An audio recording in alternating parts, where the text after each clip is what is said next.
미국 증시가 큰 폭으로 상승하면서 마무리가 됐습니다. 자, FOMC에서 비둘기적 발언이 나오면서 거기에 따른 투자자들이 안심을 했고요. 자, 헝다그룹의 파산과 관련된 부분들이 일단은 괜찮다. 자, 이런 얘기들이 계속적으로 나오면서 투자자들이 그래도 신경을 많이 안 쓴 듯한 그런 느낌이었습니다. 자, 미국 다우지수, 나스닥 모두 크게 상승을 하면서 이제 시장의 분위기를 좀 긍정적으로 만들어가는 것 같은데요. 자, 미국 증시 상황들 먼저 우선적으로 알아보도록 하겠습니다. 헝다의 파산설은 과연 위협적일 것인가? 자, 일단 이 헝다의 파산에 대해서 상당히 많은 분석들이 나오고 있는데, 자, 헝다그룹의 파산은 상당히 조금 이제 걱정스러운 내용이긴 하겠습니다만은, 그래도 리먼 사태와 비교하는 것은 조금, 너무 과한 것 아니냐. 그 다음에 헝다가 그 정도의 그룹은 아니다. 뭐 이런 식의 얘기도 나오고 있고요. 뭐 큰 영향은 없을 것이다. 뭐 등등의 여러 가지 얘기가 나오고 있습니다. 헝다의 지금 위치들, 그 다음에 영향력은 어느 정도인지 알아보도록 합니다. 삼성전자가 3분기에 창사 이래 처음으로 70조 원의 실적이 나온다라는 전망이 나오고 있습니다. 자, 70조라는 전망, 와, 어마어마한 수치인데요. 자, 삼성전자 실적이 계속해서 좋아지게 되면 주가도 올라가는 것 아니겠느냐라고 생각할 수가 있을 것 같아요. 자, 일단 실적과 기업의 주가는 비례하기 때문에 실적이 좋은 이 삼성전자 3분기에 과연 어떻게 봐야 되는지 알아보도록 하겠습니다.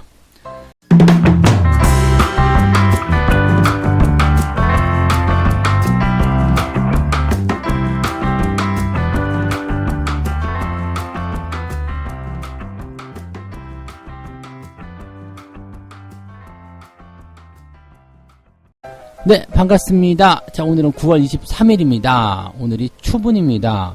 아침과 저녁, 밤의 길이가 똑같다는 그런 날이죠. 그래서 춘분에서는 이제 낮의 길이가 점점 길어지지만 추분이 되면 밤의 길이가 점점 길어지는 날입니다. 오늘을 기점으로 밤이 길어지겠죠? 네. 밤이 길어지면, 할 것들이 많겠지만, 아무튼 시장에 대한 분석들을 더 열심히 하셔야 될 것 같습니다. 자, 날씨가 많이 추워졌으니까 건강에 각별히 주의하시기 바라고요. 제가 지금 찬 공기 관련된 비염이 있어서 약간, 목소리나 뭐 이런 것들이 옛날과 같지 않다라는 거 먼저 양해 말씀 좀 드리고, 시황을 시작하도록 합니다. 자, 오늘 미국 증시 상황 먼저 조금 알아보도록 하겠습니다. 일단 다우지수가 1% 상승했습니다. 338포인트 상승했고요. 거의 급등이죠. 네, 상승 출발했고요. 그 다음에 상승으로 마무리가 됐습니다. 뭐 10% 그렇게 치고 올라가는 모습이었고요. 나스닥 같은 경우는 상승률이 더 높았어요. 조금 이제 강보합 정도 수준으로 출발했다가 그냥 치고 올라가면서 나스닥도 1.02% 상승세를 보였습니다. 자, 다우지수, 나스닥 모두 급등세를 보이고 있는 모습이고요. 어제 같은 경우 다우지수는 조금 내렸고 나스닥은 조금 오르고 뭐 이런 상황이었는데 그냥 바로 치고 올라갑니다. 이게 FOMC 때문이라는 건 다 알고 계실 거예요. FOMC에 대한 어떤 주목도가 높아져 있던 상황이었는데 여기에 대한 부분들이 긍정적으로 만들어지게 되면서 분위기가 좋아졌다라고 보시면 될 것 같습니다. 자, FOMC 이야기 알아보도록 하죠. 자, 이 테이퍼링과 관련된 언급이 과연 나올 것이냐 아니냐 여기에 대해서 이제 관심들이 굉장히 높았어요. 근데 연준 같은 경우는 이제 곧 자산 매입 속도가 완화되는 것이 정당화될 것이다. 그러면서 연내 시작이다라는 종전의 입장에서는 뭐 한 발 더 나아갔다 등등의 얘기가 나와 있는데 뭐 구체적인 어떤 그런 계획안들이 나오지 않았어요. 그러니까 뭐 곧 테이퍼링 할 것이야.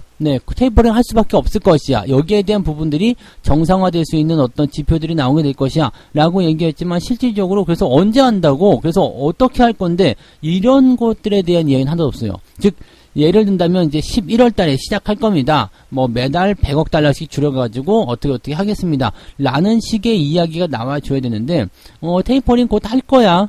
똑같아. 라는 정도의 어떤 이야기, 그런 뉘앙스밖에 없었다는 이야기죠. 그러면서 이제 금리도 동결시켜버리고요.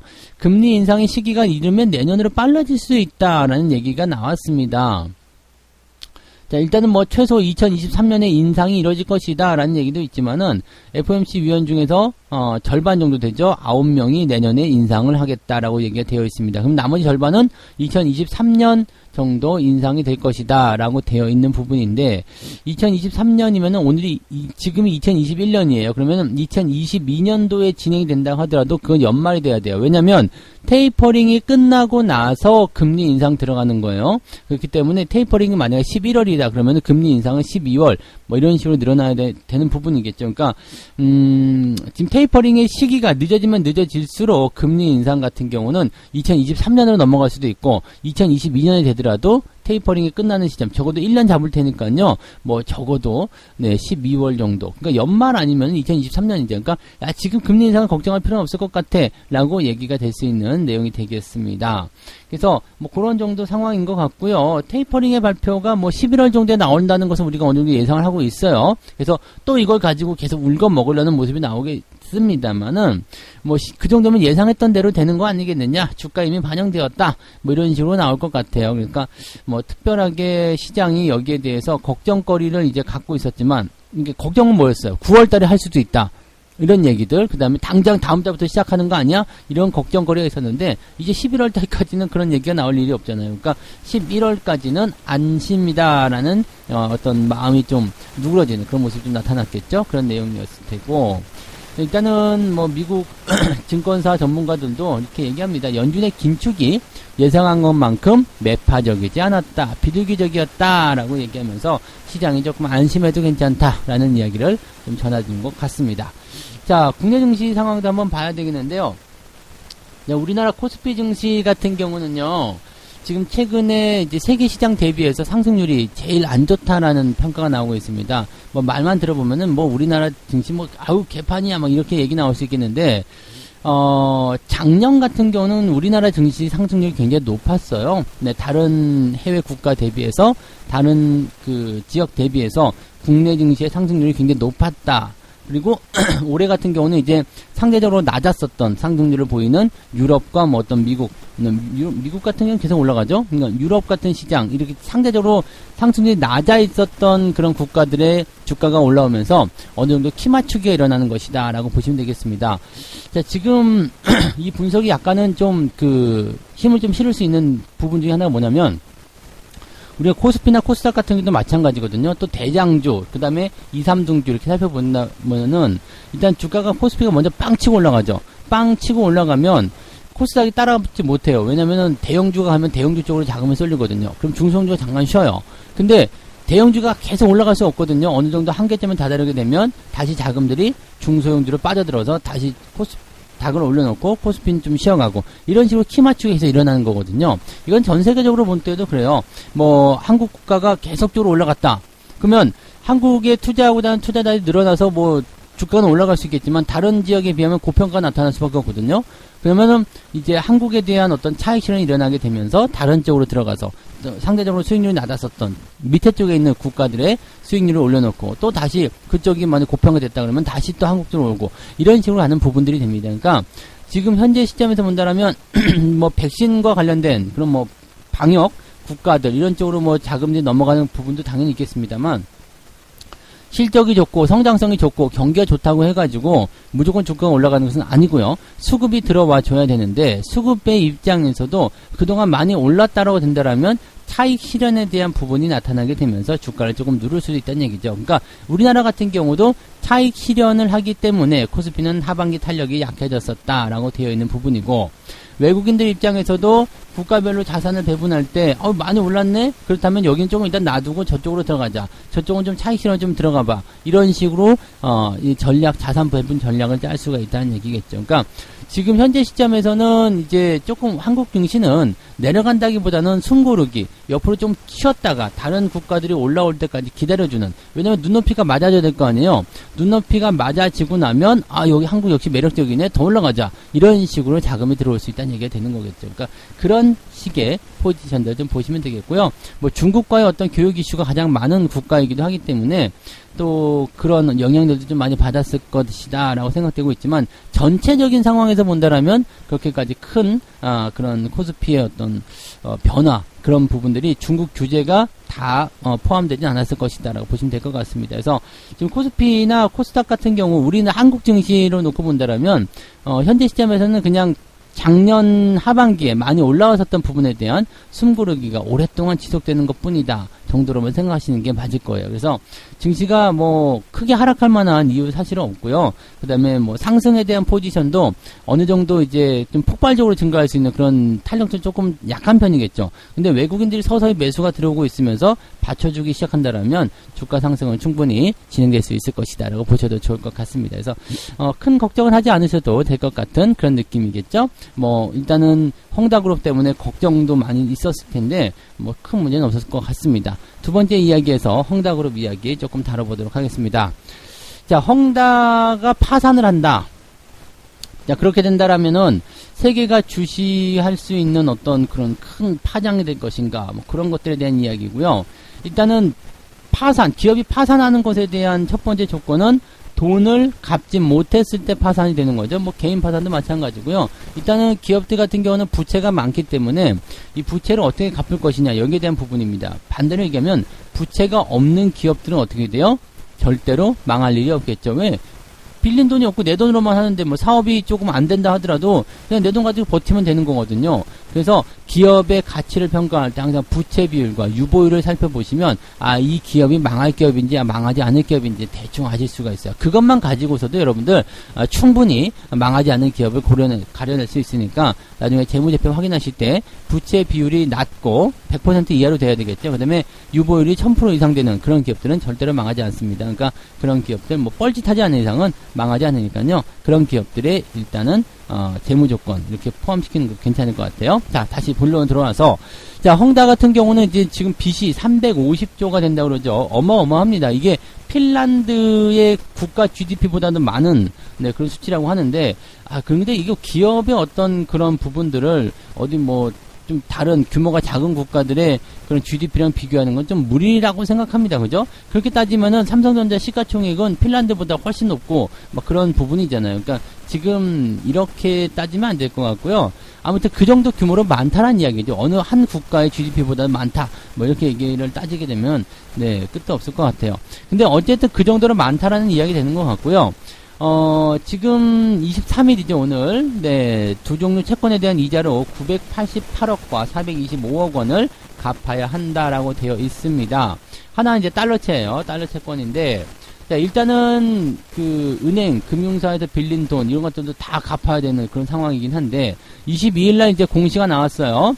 이자 2억 3,200만 위안을 23일에 제때 지급할 것이다 라고 되어 있는 게 뭐냐면 바로 이제 425억 원을 제때 이자로 지급하게 될 것이다 라고 되어 있습니다. 근데 이제 이 988억이죠. 이 8,350만 달러에 대한 이것은 어떻게 해결할 것인지에 대한 부분은 따로 이야기를 안 했어요. 그래서 일단 공시를 내면서 이 충격을 좀 완화시키는 모습이긴 했습니다만 이 모든 부채들을 어떻게 다 갚을 것인가 라는 부분이고 29일에도 562억 원에 대한 그런 채권 이자가 또 있습니다. 그래서 지금 뭐 이게 뭐라 그럴까요? 금융사, 은행에서 빌린 돈 105조 원 중에 절반가량 올해 안에 갚아야 되고, 그거 다 합치게 되면 올해 안에 갚아야 되는 돈이 어마어마하게 많은 거예요. 그러니까 저 많은 돈을 어떻게 갚을 것인가 라고 되어 있는 부분이고, 만약에 이 기업 자체가 빚을 갚지 못하게 되면 일단은 이거는 부도 처리가 되는 거죠. 부도 처리가 되고 이제 파산이 들어가게 되면 파산이 되게 되면 더 이상 빚을 갚을 수 있는 능력 자체를 상실하게 되거든요. 그렇게 되면 여기에 투자한 금융사들이 손해를 보실 수 있다라고 되어 있는 겁니다. 지금 이 달러 채권이 가장 큰 문제일 것 같아요. 이 달러 채권에 대한 부분들인데 이게 32조 원 정도 되거든요. 이 정도 규모를 미국의 블랙락, 스위스의 UBS, 프랑스 아문디 이런 운용사들이 상당 부분을 가지고 있다는 얘기입니다. 만약에 부채가 이게 확정이 돼가지고 파산이 돼버렸어. 그래가지고 이제 구조조정을 들어가게 된다. 그게 된다면 채권 투자자들은 최소한 마이너스 75%의 손실을 감수해야 될 것이다. 그러니까 투자한 경우 최대 원금의 25%만 건질 수 있다는 뜻이 된다라고 얘기가 나오고 있어서 여기에 대한 부분 때문에 뭐 해외로 막 퍼지면서 분위기가 뭐 살벌해질 것이다라고 얘기가 나오고 있는 그런 부분이기도 하겠습니다. 지금 보면은요, 이 헝다그룹은 뭐 가지고 있는 자산들이 제법 있어요. 뭐 빌딩부터 해가지고 뭐 이제 사업 부분 해가지고 많이 있습니다. 그래서 이런 것들 지금 처분을 하고 있는 상태입니다. 처분하고 있는 상태인데 잘 안 팔려요. 왜냐면 회사가 더 위험에 처하게 된다라면 더 싼 가격에 급매물로 나올 것 아니냐, 그럼 그때 사자, 이런 식으로 얘기가 나오고 있거든요. 그러니까 너무 사람들이 보면은 여기서 또 냉정한 걸 알게 되죠. 저기는 지금 죽을 것 같은데 이것을 막 더 싼 가격에 살려고 기회를 노리고 있는 그런 시장의 어떤 움직임들 보면은, 야, 정말 냉정하구나, 이런 생각도 좀 들을 수 있을 것 같긴 해요.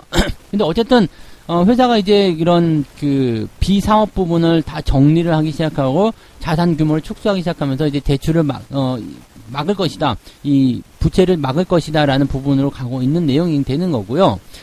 자, 그 다음에 이 헝다그룹이 만약에 이게 파산을 하게 됐을 경우는 어떤 시나리오가 펼쳐질 것이냐. 지금 중국 정부에서 혹시 지원을 해주지 않겠느냐라는 얘기가 좀 있긴 있었는데, 아직 중국 쪽 당국은 헝다그룹이 파산을 한다고 하더라도 지원은 없을 것이다 라는 얘기가 나옵니다. 뭐 중국 최대 기업이는 뭐 어쩌니 뭐 이런 식의 얘기가 나오고 있지만, 실질적으로는 이 중국 금융권, 중국 내 은행 대출 총액의 0.3% 정도 수준밖에 되지 않는다. 니들이 망하더라도 뭐 우리는 별로 뭐 신경 쓰고 싶지 않다. 뭐 이 정도라는 얘기겠죠. 그래서 은행권의 어떤 부실채권 비율은 올라가겠지만, 뭐 그냥 중국 당국이 관리할 수 있는 수준이기 때문에 나는 뭐 별로 그렇게 뭐 신경 쓰고 싶지 않다라는 얘기가 좀 되는 거고, 또 한 가지 S&P에서는 얘기하는 게 헝다가 대마불사의 어떤 논란을 부를 만큼 큰 기업이 아니다. 즉 뭐 규모 자체가 지금 커져 있는 상황이긴 하지만, 그래도 지가 망한다고 해가지고도 뭐 그렇게까지 크게 이렇게 뭐 회사가 망한다고 해가지고 전 세계가 막 요동칠 만큼 무슨 리먼 사태? 그런 거 말도 안 된다 라는 얘기를 하고 있는 부분들이겠죠. 그래서 뭐 일단은 중국 정부 입장에서는 이렇게 뭐 이렇게 이슈가 될 만한 회사가 망하는 것에 대해서는 좀 부담감을 느낄 수 있겠습니다만, 그렇다고 하더라도 지원을 하지 않겠다, 뭐 이런 식의 어떤 이야기 밝히는 부분도 있고요. 그 다음에 이번에 좀 이제 중국 정부에서 이 부동산의 어떤 압력이라든지 이런 것들을 좀 행사할 수 있는 부분들, 여기에다가 기업들에게 이제 보내는 경고 메시지를 이것만큼 좋은 게 없잖아요. 니들 요행을 바라지 마라.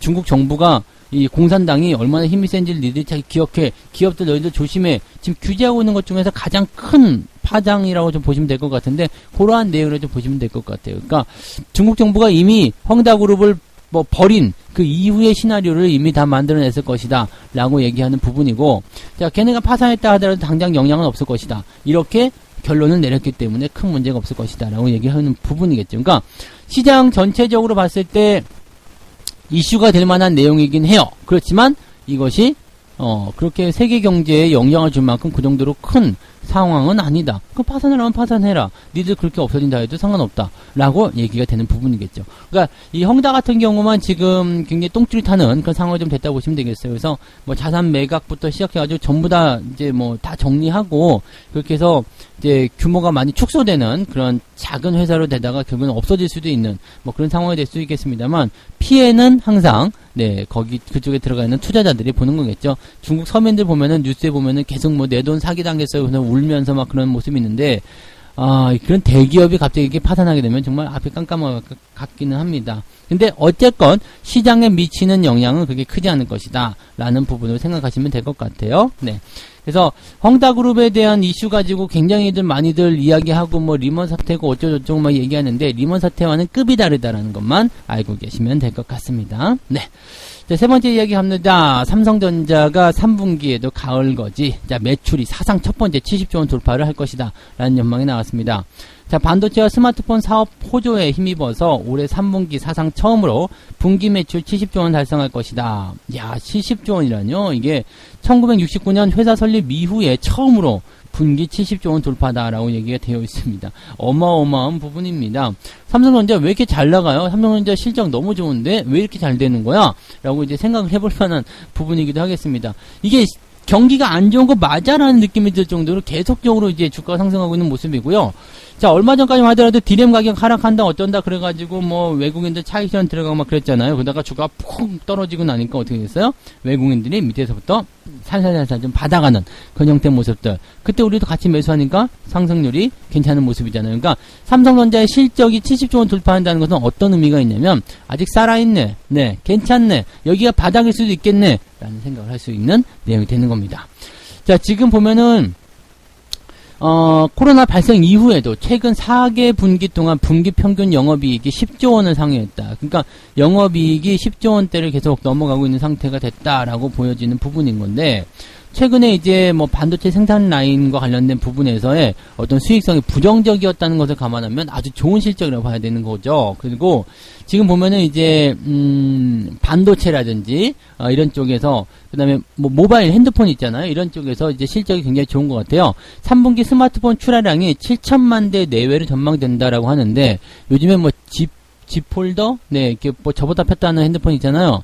그것을 이제 굉장히 못 사가지고 요즘에 또 안달이라면서요. 근데 써본 사람들은 좀 뭐 불편하다는 얘기도 좀 있고요. 무겁다, 뭐 그런 얘기도 있고, 뭐 써본 사람들 입장에서는 좋다, 아, 신기하다, 뭐 이런 게 뭐 그런 얘기도 있고요. 그 다음에 뭐 여러 가지의 부분들이 좀 있는 것 같아요. 그리고 뭐 아이폰이 뭐 따라한다, 뭐 요즘에 폴더블 쪽으로 많이 간다, 뭐 이렇게 얘기 나오는 것도 있고요. 그래서 여러 가지 상황에 대한 이슈들이 나오고 있는데, 과연 뭐가 될런지는 이제 좀 보긴 해야 되겠습니다만, 어쨌건 네, 인기가 많은 건 맞는 것 같아요. 요즘에 뭐 없어서 못 판다니까, 네, 그 정도. 그 다음에 스마트폰에 관련된 부분들, 그리고 이제 뭐 여러 가지 뭐 환율이라든지 뭐 등등의 뭐 그리고 뭐였죠? 코로나 관련된 어떤 셧다운, 또 부품 부족, 이런 것들로 인한 어떤 부분들이 이제 마이너스 요인이었는데, 어쨌든 수익성 개선에 대한 기대감이 굉장히 크다. 반도체 같은 경우도 수익성이 커진다라는 부분들, 원가 절감에 대한 부분들, 이런 것들이 나타나면서 실적을 계속 키울 거다라고 얘기가 되어 있습니다. 그래서 3분기 초에 9조 1,300억 원이었던 추정치를, 네, 9조 5,900억으로 상향 조정한다라고 얘기를 하고 있는 부분이면, 그러니까 다 합쳐가지고 일단은 70조다라고 되어 있는 폰인데, 야, 70조라뇨? 이게 뭐 어마어마한 얘기입니다. 그래서 이 70조 원이라는 이런 실적, 이런 정도라면은요, 이 매출이 70조라는 것은 어마어마한, 네, 내용이라고 좀 보시면 되겠습니다. 분기 매출이 70조, 그 다음에 영업이익이 10조 원대, 일단 9조 5,900억이니까 10조 원 정도 나올 수 있다라고 되어 있는 부분이겠죠. 그러니까, 야, 이 정도면은 대단하네요. 네, 분기 평균 영업이익이 10조 원대였고요. 그러면은, 네, 그만큼 장사가 잘 된다는 얘기겠죠. 물론 이제 뭐 마진율이라든지 이런 것들에 대한 것들을 생각해 보긴 해야 되겠습니다만, 분기 매출 10조 원, 네. 아무튼 삼성전자가 또 새로운 어떤 역사를 쓰고 있는 그런 상황으로 가고 있다 보시면 되겠습니다. 매출 잘 보세요. 매출이 분기 매출이 70조 원이면은 지금 시가총액이 400조 정도 되잖아요. 450조. 그러면 이게 매출이 이 시가총액을 거의 이제 뭐라 그럴까, 비슷하게 들어가는 거죠. 60조가 4번, 6, 4, 24, 뭐 한 절반 이상 되는 부분이잖아요. 근데 70조다라고 한다면 거의 300조 정도 매출만 찍는다 하더라도, 네. 300조까지는 좀 아직은 어렵나요? 뭐 250조 정도만 찍는다 하더라도 시가총액 절반 이상을 매출이 차지하고 있는 부분이라서, 물론 아직도 덩치가 크다고 볼 수 있겠지만 상당히 좋은 부분이 되겠죠. 또 한 가지, 삼성전자가 이런 실적의 어떤 기대감을 통해서 주가가 상승하게 된다면 어떻게 될까요?